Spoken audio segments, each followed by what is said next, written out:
السلام علیکم جی، میں ہوں ضیاء بلوچ۔ امید ہے آپ خیریت کی بہترین حالت میں ہوں گے۔ سامعین، چیف جسٹس قاضی فائز عیسیٰ کی مدت تعیناتی یعنی ریٹائرمنٹ میں اب صرف 4 دن رہ گئے ہیں۔ 25 کو انہوں نے ریٹائر ہو جانا ہے، لیکن قاضی صاحب ایک مشن کے تحت وہ جناب چونکہ بہت زیادہ گند کر چکے ہیں، اتنے گندے گندے فیصلے دے چکے ہیں کہ اب انہیں پتہ ہے کہ جناب تاریخ یاد رکھے گی۔ اب اس گند کو، بدبو کو وہ ختم کرنے کی کوشش کر رہے ہیں۔ اچھا، اپنے تئیں تو ان کا خیال یہ ہے کہ جناب میں یہ گند صاف کر کے جاؤں، لیکن سچ بات یہ ہے کہ اس گند کو صاف کرنے میں وہ مزید گندگی پھیلا رہے ہیں۔ پوری سپریم کورٹ کو انہوں نے آلودہ کر دیا ہے اور مزید لگے ہوئے ہیں۔ آج تازہ ترین جناب واردات یہ ہوئی ہے کہ پی ٹی آئی کا جو بلے کے نشان کا فیصلہ انہوں نے سنایا تھا، وہ جناب آخری وقت میں، مطلب الیکشن کی ڈیٹ کی لاسٹ ٹائم، اور رات کو 11:30 بجے سنایا، اور اس دن نشانات الاٹ ہونے تھے اور ساری دنیا کو پتا ہے کہ اس میں جناب ڈنڈی ماری اور اس سے پی ٹی آئی کو ناقابل تلافی نقصان پہنچا۔ اب اس کی ریویو کی پٹیشن چونکہ انہوں نے دائر کرنی تھی، ود ان ٹائم کرنی تھی، وہ کر دی، تو اب انہوں نے جاتے جاتے اس کو سماعت کے لیے لگا دیا۔ اب پی ٹی آئی کے لوگ کہتے ہیں کہ حضرت آپ نہ سماعت کریں، آپ نے پہلے ہی بہت خراب کیا، ہمیں مزید خراب نہ کریں، نیا بینچ بننے دیں، آپ چلے جائیں، باقی لوگ آئیں گے، پھر بھی دنیا چلتی رہے گی۔ یہ نہیں ہے کہ 25 جناب اکتوبر کے بعد دنیا ختم ہو جائے گی، آپ زندہ رہیں گے تو قائم رہے گی سپریم کورٹ، ورنہ یہ عمارت ہی گر جائے گی۔ ایسا نہیں ہے، آپ مہربانی کریں نہ سنیں۔ لیکن قاضی صاحب ہے نہیں جی، میں ہر صورت سنوں گا۔ اچھا، پچھلی پیشی پہ جناب انہوں نے ٹالا 1-2 پیشیوں پر کہ جناب بیمار ہیں، وکیل نے کہا، دوسرے نے کہا جی میری مصروفیت ہے، لیکن اس مرتبہ قاضی صاحب نے کہا نہیں جی، اگر تم نہ آئے تو پھر جناب میں یک طرفہ کیا فیصلہ سنا دوں گا۔ اور آج ایسا ہی ہوا جناب۔ آج انہیں بار بار کہتے رہے کہ اب تو نئی جناب قانون سازی ہو گئی ہے، نئی آئینی ترمیم آ گئی ہے، اب یہ آئینی جو مقدمات ہیں آئینی بینچ میں چلے جائیں گے، عام سپریم کورٹ میں نہیں سنے جائیں گے۔ لیکن چیف جسٹس قاضی ایسا بولا ہے، وہ کہتے ہیں مجھے کیا پتا رات کو آئینی ترمیم ہوئی ہے۔ مطلب پوری دنیا رات کو جاگتی رہی ہے، سنتی رہی ہے اس آئینی ترمیم کے دھن میں، اور ان کا جناب جو بغل بچہ ہے بلاول بھٹو، وہ ساری رات ناچ ناچ کے گھنگرو توڑتا رہا ہے، اور جناب کیا کیا مریم نواز صاحبہ جناب مٹھائیاں کھلاتی رہی ہیں، اور جناب نواز شریف صاحب شعر سناتے رہے ہیں۔ لیکن قاضی صاحب کہتے ہیں ہمیں کیا پتا جناب، ہمیں کیا پتا۔ مطلب کیسا بولا ہے یہ، بھولا بھول پر نہیں ہے، یہ منافقت ہے۔ اور جب انہوں نے بہت زیادہ اصرار کیا تو پھر حامد خان صاحب نے کہا کہ چیف صاحب میں وہ بات جو نہیں کہنا چاہتا تھا، آپ مجھے لگتا ہے مجھے زبردستی کہلوانا چاہتے ہیں۔ تو انہوں نے کہا نہیں جی، بہتر ہے ٹی وی پر کہنے سے پہلے جناب مجھے میرے سامنے کہہ دیں۔ پھر انہوں نے کہا جی میں کسی متعصب شخص کے سامنے دلائل نہیں دینا چاہتا۔ اچھا، یہاں پر انہوں نے جج بھی نہیں کہا، مطلب یہ کہتے ہیں نا متعصب جج۔ حامد خان صاحب جو چیف جسٹس قاضی فائز عیسیٰ صاحب کے بڑے دیرینہ دوست ہیں، اور ان کو ہر مشکل میں جناب حامد خان صاحب نے نکالا ہے، آج وہ انہوں نے کہا کہ وہ جج بھی انہیں تسلیم نہیں کرتے بلکہ ایک متعصب شخص تسلیم کرتے ہیں۔ تو اس پر وہ ہے نا، گالیاں کھا کے بے مزہ نہ ہوا، غالب کا جناب شعر ہے۔ یہی صورتحال ہے جناب کہ وہ گالیاں کھا کے بھی بے مزہ نہیں ہوئے، اور انہوں نے کہا نہیں جی چلیں ٹھیک ہے، تھینک یو ویری مچ جناب۔ پھر وہ فیصلہ لکھوانے لگے تو انہوں نے کہا جی کہ آپ لکھیں کہ میں کیوں دلائل نہیں دینا چاہتا۔ انہوں نے کہا نہیں جی ہماری مرضی، ہم جناب جو لکھوائیں گے۔ مطلب جاتے جاتے جناب وہ پٹیشن، ان کی جو ریویو تھی نظر ثانی، وہ خارج کر گئے کہ بلے کا جو نشان لیا تھا وہ بالکل ٹھیک تھا۔ ایک سب سے بڑی پارٹی جس نے 4 کروڑ ووٹ لیے ہیں، اس کو جو نقصان پہنچایا چیف جسٹس قاضی فائز عیسیٰ صاحب نے، حالانکہ اس کا جناب 20,000 روپے جرمانہ کر کے ایک ٹائم دے دیا جاتا ہے جناب کہ آپ دوبارہ الیکشن کرا لو۔ لیکن چیف جسٹس قاضی صاحب کے جناب چونکہ سوار ہے، ان کی کمٹمنٹ ہے، اور بقول عمران خان صاحب گینگ آف 3 کا ایک مین پارٹ ہے، اہم حصہ ہے، لہٰذا وہ لگے ہوئے ہیں۔ اچھا، آج ایک اور چیز میں بتاؤں، ان دونوں میں ریلیویشن بھی بتا دوں۔ پہلے کیا ہوا کہ جب آئینی ترمیم منظور ہوئی اور اس وقت 5 بجے صبح کا ٹائم تھا، اذانیں ہو رہی تھیں، تو انہوں نے کہا جی پہلے 8 بجے ٹائم مقرر تھا کہ 8 بجے جناب یہ ایوان صدر میں اس پر دستخط کرنے کی تقریب ہوگی، صدر زرداری صاحب اس آئینی پٹیشن جو منظور ہو گئی ہے اس پر دستخط کریں گے اور یہ قانون بن جائے گا۔ پھر فیصلہ ہوا کہ نہیں یار، 2 گھنٹے ساری رات کے لوگ جاگے ہوئے ہیں، تو 2 گھنٹے پھر کہاں جائیں گے، آپ ایسا کرو یہاں سے نکل کے سیدھا ایوان صدر میں چلے جاتے ہیں، وہاں سائننگ سیریمنی ہو جاتی ہے اور وہاں سے ناشتہ کر کے باقی سارے لوگ چلے جائیں گے۔ یہ باقاعدہ اناؤنسمنٹ ہو گئی۔ لیکن مجھے جناب جو ذرائع کہتے ہیں وہ یہ کہتے ہیں جناب کہ چونکہ زرداری صاحب کی اور چیف جسٹس قاضی فائز عیسیٰ صاحب کی ملی بقت تھی، اس وجہ سے جناب انہوں نے کہا کہ نہیں، پھر 8 بجے بھی نہیں، 6 بجے بھی نہیں، اور اسے ان اناؤنس کر دیا گیا. اس مطلب اس جو تقریب تھی, وجہ یہ ہے کہ اگر صبح 6 بجے دستخط ہو جاتے تو پھر یہ قانون بن جاتا, پھر یہ سماعت جو ہے نظر ثانی کی یہ نہیں ہو سکتی تھی. اور یہ صرف نظر ثانی کا کیس نہیں ہے, اور بہت سارے یعنی وہ چیزیں جو اس آئینی ترمیم کے حوالے سے ان کے موافق نہیں ہیں, وہ چاہتے ہیں کہ ان کو فوری طور پر نکال لیں. اس وجہ سے جناب یہ دونوں طرف کا جناب ٹائم میچ اپ کیا گیا, اور پھر پہلے 8 بجے پھر 6 بجے اور پھر ان اناؤنس کر دیا گیا. ادھر سے قاضی صاحب نے کہا جی مجھے پتہ نہیں ہے, میں تو لازمی سنوں گا, ابھی چونکہ دستخط نہیں ہوئے, کیونکہ 6 بجے دستخط ہو جاتے تو پھر تو ڈیفینیٹ تھا نا. پھر دستخط کو مشکوک کر دیا گیا کہ وہ 12 بجے 1 ہوئے 2 بجے ہوئے, فرض کرو 2 بجے دستخط ہوئے تو 12 بجے چونکہ فیصلہ سنایا جا چکا تھا, نظر ثانی خارج کر دی گئی تھی. لہٰذا مطلب اس طریقے سے اتنے گندے طریقے سے کھیل رہے ہیں, وکلا ان سے تنگ ہیں.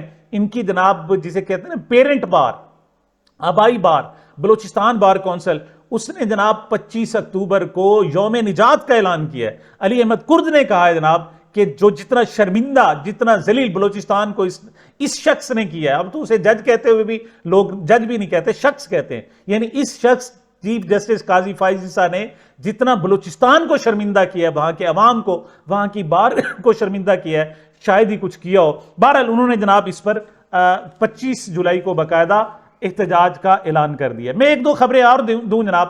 آج یہاں بھی سماعت تھی, دوسری طرف جسٹس منصور علی شاہ کی جناب بینچ بھی, زیر سربراہی بینچ بھی بنے ہوئے تھے, وہاں بھی ایک جناب کوئی کلائمیٹ کے حوالے سے تھا, اور دوسرا جناب ایک اور حوالے سے جناب یہ باقاعدہ مسابقتی کمیشن, کمپیٹیٹیو کمیشن کے حوالے سے بھی کیس کی سماعت تھی. تو دونوں مرتبہ یہی ہوا کہ جناب یہ کیس اب ہم سن سکتے ہیں یا آئینی بینچ کو جائے گا. تو جناب اس پر مختلف وکلا تھے, ان کا کہنا یہ تھا کہ ہر وہ کیس جو سیاسی کیس ہے وہ آئینی بینچ میں چلا جائے گا, اور باقی ہاں. تو انہوں نے کہا جی اب تو یہ مسئلہ بن جائے گا, اب ہر کیس کے پہلے یہ فیصلہ ہوگا کہ ہم سن سکتے ہیں نہیں سن سکتے. کیوں, جو بھی کیسز ہے تو آئینی کیسز ہوتے ہیں, ایسا نہیں ہوتا. لیکن بہرحال وہ جو آئینی بینچ ہے وہ جناب جو بلاول بھٹو صاحب کا کیس ہوگا آئینی بینچ میں جائے گا, زرداری صاحب کا جو کیس ہوگا آئینی بینچ میں جائے گا, جناب نواز شریف کا کیس ہوگا آئینی بینچ میں جائے گا, یا جناب شہباز شریف کو ریلیف دینے, مریم نواز, حمزہ شہباز, ان کو ریلیف دینے کے جو کیسز ہوں گے آئینی بینچ میں جائیں گے, یا عمران خان کے خلاف کوئی فیصلہ سنانا ہوگا تو وہ آئینی بینچ میں جائے گا, پی ٹی آئی کو توڑنا ہوگا تو وہ آئینی بینچ میں جائے گا. مطلب اب ڈیفرینشیٹ ہو گئی ہے, طریقہ کار جناب تبدیل کر دیا ہے. تو اس موقع پر ریمارکس دیے جسٹس عائشہ ملک نے, انہوں نے کہا, اور غور کریں, انہوں نے کہا کہ اب آپ جانیں اور آپ کے بینچ. مطلب یہ دیکھیں یہ لفظ ہوتے ہیں بڑے اہم ہوتے ہیں, قیمتی ہوتے ہیں. جیسے چیف جسٹس قاضی فائز سے نے کہا مجھے کیا پتا جناب رات کو ترمیم ہوئی ہے یا نہیں ہوئی, مطلب چونکہ انہوں نے رگڑا نکالنا تھا. تو یہاں انہوں نے انٹینشنلی کہہ دیا کہ اب آپ جانیں اور آپ کے آئینی بینچ. مطلب اس سے لگتا ایسے ہے کہ ذہنی طور پر جناب ایک ان کا مائنڈ بنا ہوا ہے, وہ اس کو قبول نہیں کر رہے. اس کی وجہ یہ ہے کہ جناب عدلیہ کو بالکل غلام بنانے کی کوشش کی جا رہی ہے. پہلے یہ کہا جا رہا تھا جناب کہ 8 لوگ قومی اسمبلی سے, 4 سینٹ سے ہوں گے, 4 اپوزیشن سے آئیں گے, 4 حکومتی بینچز سے آئیں گے. اب اس لحاظ سے تو پی ٹی آئی نے 4 لوگ, کیونکہ باقی تو کوئی اپوزیشن رہی نہیں, باقی تو سارے اس کی حمایت میں آ گئے. لیکن نہیں جی, اب نیا فارمولہ آ گیا, متناسب نمائندگی کی بنیاد پر جناب یہ جو پارلیمانی کمیٹی بنے گی, اس سے کیا 4 جناب وہ نون لیگ کے بن جائیں گے, 3 پیپلز پارٹی کے بن جائیں گے, تو باقی بچ کیا جائے گا. اور جناب ہو سکتا ہے اگر رسپانس نہ کرے تو جو پی ٹی آئی کے لوگ ہیں وہ بھی نور عالم خان کو وہاں تعینات کر دیا جائے, فیصل ووڈا کو ان کی جگہ تعینات کر دیا جائے, یا اس کی انوار اللہ کاکڑ آ جائیں, وہ جناب پھر ججز سے انٹرویو کریں. مطلب اتنا ٹکے ٹوکری کرنا تھا انہوں نے ہماری عدلیہ کو, اور اس پر مزید لگے ہوئے ہیں, مزید کر رہے ہیں. بہرحال دوسری طرف وکلا بھی احتجاج کر رہے ہیں, لیکن دیکھتے ہیں. اچھا, حافظ نعیم صاحب جماعت اسلامی کے جناب مرکزی امیر ہیں, انہوں نے ایک بڑا اچھا تبصرہ کیا ہے. انہوں نے, ان کا کہنا یہ تھا کہ 1973 کا جو آئین تھا وہ مفتی محمود صاحب کی زیر قیادت اپوزیشن تھی, اور ذوالفقار علی بھٹو کی زیر قیادت حکومت تھی. تو ان سب نے متفقہ کوششوں سے وہ آئین بنایا تھا, اور ان کا کریڈٹ دونوں کو جاتا ہے. مفتی محمود اور ان کے زیر سربراہی مولانا شاہ احمد نورانی تھے, عبدالستار نیازی تھے, دیگر بہت سارے لوگ تھے. ادھر جناب حکومت تھی, ذوالفقار علی بھٹو تھے, کوثر نیازی تھے, دوسرے لوگ تھے. تو یہ مسلسل انگیج رہے, کئی مہینے تک انگیج رہے, اور پھر بالآخر یہ آئین انہوں نے بنا کر دیا. تو وہ کہتے ہیں جناب کہ ادھر سے بھٹو کے نواسے بلاول نے, اور ادھر سے مفتی محمود کے بیٹے مولانا فضل الرحمان نے یہ جناب آئین توڑ دیا اب، یعنی ان کے باپ دادا بنانے والے تھے اور اب یہ آئین توڑنے والوں میں شمار ہوتے ہیں۔ میں بالکل درست کہا ہے، بلاول کو تو کہتے رہتے ہیں، جو مولانا فضل الرحمان صاحب ہیں وہ کوئی مقدس گائے نہیں ہیں، وہ بھی جناب ایک مولوی کا کردار اور روایتی مولوی کا ایک ٹاؤٹ کا کردار ادا کر رہے ہیں اور اس کے علاوہ کچھ نہیں کر رہے جو ان کا رول ہے۔ مطلب وہ کہتے کہ جناب ہم ساتھ نہیں دیں گے تو وہ سخت آئینی ترمیم کرا لیں گے۔ مطلب چوکیدار کہے یا ایک شخص ہمارے گھر کا کہے کہ میں ڈاکوؤں کا ساتھ اس وجہ سے دے رہا ہوں کہ اگر میں ساتھ نہیں دوں گا تو وہ زیادہ چیزیں لوٹ کر لے جائیں گے، لہٰذا میں ان کے ساتھ ہوں، تھوڑی تھوڑی چیزیں انہیں خود اٹھا کر دے دوں گا تو یہ ذرا اچھا رہے گا۔ یہی کردار جناب مولانا فضل الرحمان صاحب کہہ رہے ہیں، اور میرے خیال میں جماعت اسلامی سے شاید ناراض تو ہوں جے یو آئی والے، لیکن انہوں نے بالکل درست جناب اس پر کومنٹ کیا ہے۔ میرے پاس ایک اور خبر ہے جناب، اور وہ یہ ہے کہ انتظار پنجوتا کی بازیابی کے لیے ایک کیس دائر کیا گیا تھا چیف جسٹس اسلام آباد ہائی کورٹ چیف جسٹس خواجہ عامر فاروق کی عدالت میں، اور انہوں نے جناب آج کمال کا جناب جلد بازی کی، میری بات نہیں سنے، بس بہت ہو گیا، بس بہت ہو گیا جناب، رپورٹ لائیں۔ مطلب حیرت ہے بھائی، آئی بی والے کہتے ہیں ہمیں تو فریق ہی نہیں بنایا، تو حضور آپ انہیں حکم کریں نا تو 1 منٹ میں بندہ آ جائے گا، بندہ ہی انہیں کے پاس ہے، ایجنسیوں کے پاس ہے، تو فوراً اور آپ پھر ان کو میڈل بھی سفارش کر دیں گے کہ جناب فوراً بندہ ڈھونڈ کے لائیں، ان کو میڈل بھی سفارش کر دیں۔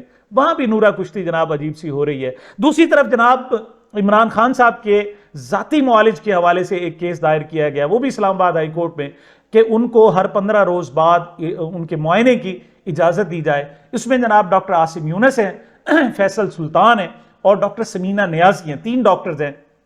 ان کا کہنا یہ ہے کہ ان کو جناب ریگولر اجازت دی جائے کہ 15 دنوں بعد جا کر عمران خان صاحب کا معائنہ کریں، لیکن آگے پھر جو سننا ہے وہ جسٹس عامر فاروق صاحب نے سننا ہے، اور ان سے پھر آپ کیا توقع، وہ تو بڑے اپ رائٹ جج ہیں جناب، وہ تو جناب مہینوں بعد کیس میرٹ پہ دیکھتے ہیں، فیصلہ محفوظ کرتے ہیں تو کئی مہینے محفوظ کرتے ہیں، تو وہ تو ان کو کمال کے جج ہیں، ان سے تو آپ تصور بھی نہیں کر سکتے۔ تو بہرحال انہی کے پاس یہ کیس گیا ہے۔ لیکن میں ایک اور بات کرنا چاہوں گا پی ٹی آئی کی قیادت سے، کہ عمران خان صاحب کی جو بہنیں ہیں وہ گزشتہ پورے 1 ہفتے سے ان کو جیلم میں جناب قید کر دیا، جیلم کی جیل میں جا کر ان کو قید کر دیا گیا، کسی نے ان کی اب تک لگتا ہے درخواست ہی نہیں دی، ضمانت کی درخواست، حالانکہ یہ کیس اڑ سکتا ہے، لیکن سارے ان کو بھول گئے۔ بھئی ادھر سے نہیں تو ہائی کورٹ میں جاؤ، جا کر بار بار درخواست دو، جا کر پیش ہو، لیکن لگتا ہے کہ عمران خان کے ساتھ ان کی بہنوں کو بھی بھول گئے کہ کیوں وہ زیادہ عرصہ جیل میں رہیں گی جناب، ایک تو ان کی اپنی طبیعت صاف ہو جائے گی، دوسرا وہ بار بار کہتی تھی ہمارا بھائی جناب جیل میں بند ہے، تو اس سے بھی لگتا ہے ایسے ہے۔ یہ شرم کا مقام ہے، انتہائی شرم کا مقام ہے۔ اس سے تو بہتر تھا کہ آپ جناب میاں علی شفاق کو کیس دے دیتے، کسی تیسرے وکیل کو دے دیتے، عام وکیل کو دیتے، وہ بھی کچھ ایفرٹ کر رہا ہوتا، لیکن ہماری پی ٹی آئی کی عادت ہے وہ اسے جناب بالکل بھلا کر بیٹھی ہوئی ہے، اپنی مرضی سے اپنے انداز سے جناب وہ چل رہی ہے۔ دیکھتے ہیں کیا صورتحال بنتی ہے۔ آخری خبر بھی دے دوں، عمر ملک صاحب یہ فورن میں رہتے تھے، بہت اچھے بزنس مین لیکن ساتھ گلوکار، پاکستان آئے اور انہوں نے جناب پی ٹی آئی کے لیے ترانے، یہ ان کا جناب سب سے بڑا جرم ہے۔ ان کو 10 اکتوبر یعنی اسی مہینے کی 10 تاریخ کو گرفتار کر لیا اور 10 روز کا ریمانڈ دیا گیا 9 مئی کے کیسوں میں۔ تو آج جناب اس کی سماعت تھی، جج صاحب نے کہا یہ بتاؤ 16 مہینے بعد، 9 مئی 2023 تھا نا، 16 مہینے بعد تمہیں کیسے یاد آ گیا کہ عمر ملک جناب جو گلوکار ہے اور جو جناب فورن میں رہتا ہے اور یہاں آ کے گلوکاری کرتا ہے، وہ 9 مئی کے واقعات میں ملوث تھا۔ انہوں نے کہا جی بس ہمیں اب خیال آیا، تو انہوں نے کہا جی تم نے ان کو جناب پہلے نامعلوم میں بھی تھا تو آپ نے ان کو اشتہاری کیوں نہیں قرار دیا؟ انہوں نے کہا جی ہمیں اب خیال آیا، تو جج صاحب نے جناب وہ کیس ہی اڑا کے رکھ دیا، اس کو بری کر دیا ہے۔